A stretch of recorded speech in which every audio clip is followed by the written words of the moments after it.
start off with on a lighter note, when I think of cost of customer acquisition, I say, "Kitna lagega COCA to drive down your COCA?"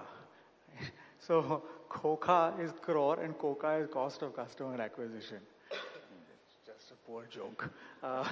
The so thinking about acquisition, I think loyalty serves two ends of the customer spectrum. So one is actually does drive a lot of acquisition, contrary to sort of popular belief, because it is primarily known as a retention tool, but it does drive acquisition as well as retention effectively.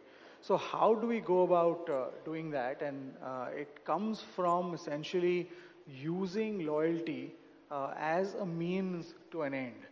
And what do we mean by loyalty? Essentially, we build two assets for a retailer or an e-tailer. One is we collect data, and that feeds into the entire enterprise decision making, which goes far beyond loyalty. The second piece that we build is a communication channel to the customer that the customer actually respects and listens and responds to. These are really the two areas of opportunity that loyalty lets you go out and build. I think one of the changing paradigms of loyalty is not just points. So what everybody goes in and says is, when a person goes and buys, give him points. That's at the point of purchase, all right, the time of purchase. And I think the future is about looking at loyalty differently.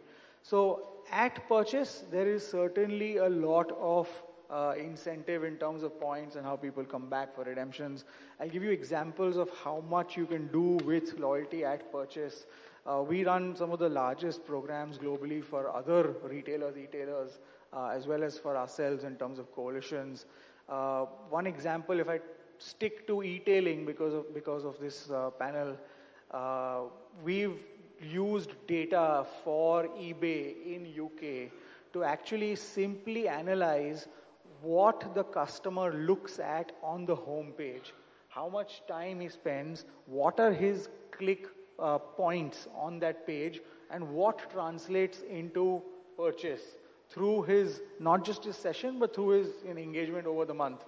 By changing one banner on the home page based on those data analytics towards products that he might be either interested in or we could promote, we've actually driven up purchase by over 10%.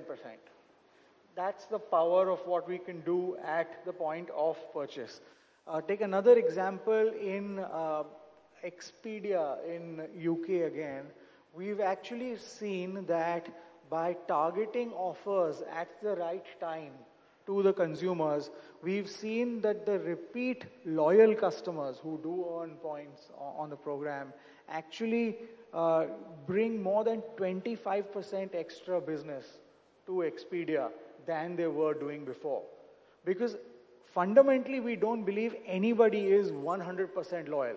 You will not, as a consumer, ever go in and say, I will buy from this site and no other site, or I will buy from this retailer and no other retailer. One very simple, fundamental